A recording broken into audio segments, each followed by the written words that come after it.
Hello, my name is Mary Bear Shannon. I am a reference librarian at the Haverford Township Free Library, and here is today's Reading with Reference.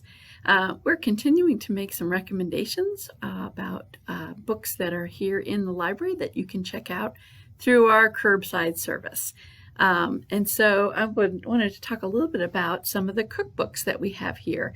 And many of you know that I run the Cookbook Club here at the library, where we select a cookbook every month and everybody cooks from the cookbook and then brings their dish to share. So a couple of our just wonderful cookbooks that we've done in the past I wanted to talk about today.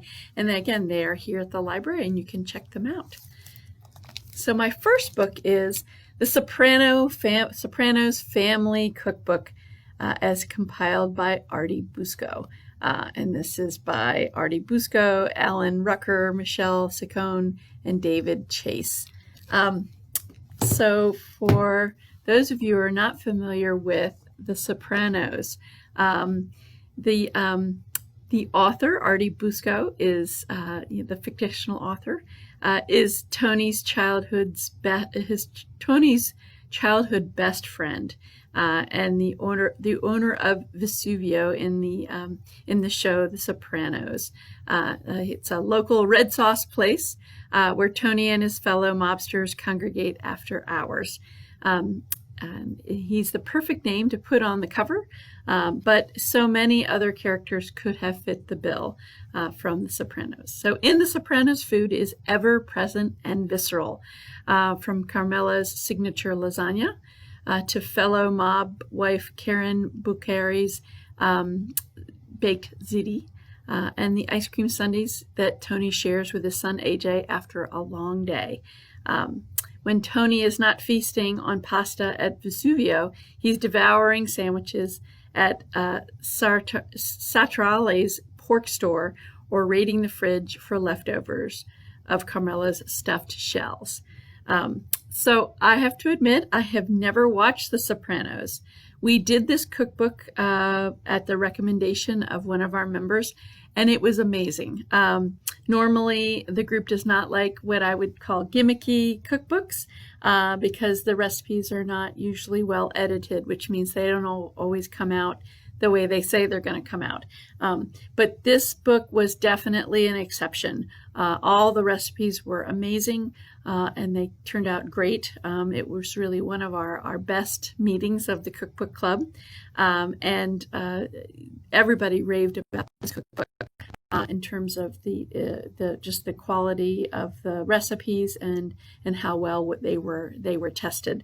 I actually made braciole, which of course I pronounced incorrectly at the time because I'm not Italian, but it was amazing, and I have made it a number of times since. So I would recommend the Sopranos Family Cookbook as one to check out the recipes.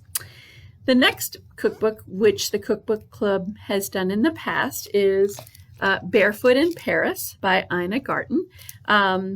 And really what Ina Garten is known other than her TV show and her books is that she adds kind of a special twist to familiar dishes, while also streamlining recipes to spend less time in the kitchen.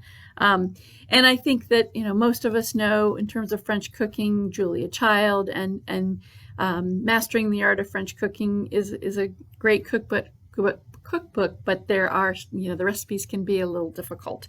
And so Barefoot in Paris really, works very hard to kind of make some of those recipes and make them more doable for cooks of this era. So some dishes of note from this cookbook are Coeur Royale, Vichy Soir, which is she brightens with an addition of zucchini, and her chocolate mousse.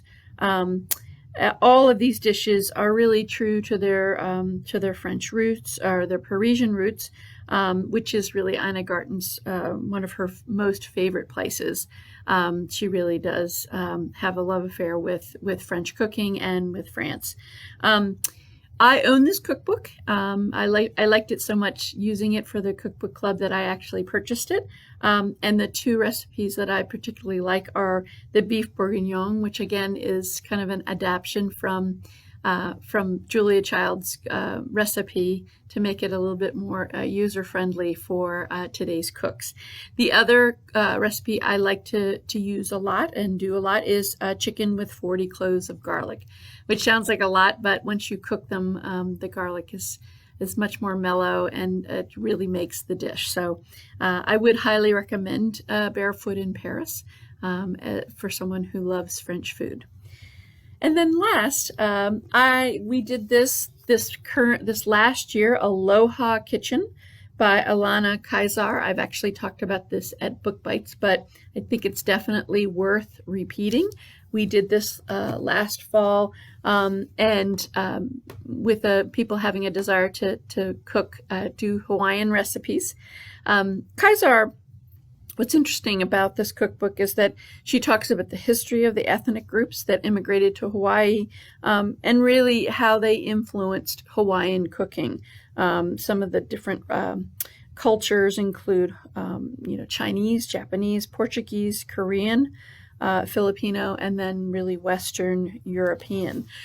She is a food blogger, and so she really had a nice coverage of kind of the history and the roots of Hawaiian cuisine. Of course, I was kind of surprised with this cookbook that it didn't have more Spam recipes. Hawaiians love their Spam, and it's amazing in Hawaii. And I understand you can get all different kinds of Spam that you can't get here, like Spam hickory smoke, Spam barbecue, and Spam sriracha. So that was surprising to me. So when we met for the cookbook club and did this cookbook, I made namasu, which is kind of a Japanese style vinegar dressed fish dish, and it was used Japanese cucumbers, daikon, radish, carrot, sugar, rice vinegar, and Hawaiian salt. And I thought it was quite good. Some of the more memorable dishes that people made were the local chicken barbecue, sweet bread rolls, guava cake, and hapuya, which is coconut pudding. So I would recommend Aloha Kitchen. It is also here at the library and ready for you to check out. You can just fill your request for curbside pickup and request any of these cookbooks: Aloha Kitchen, Barefoot in Paris, and the Sopranos Family Cookbook. So that's it for today for Reading with Reference, and have a great day.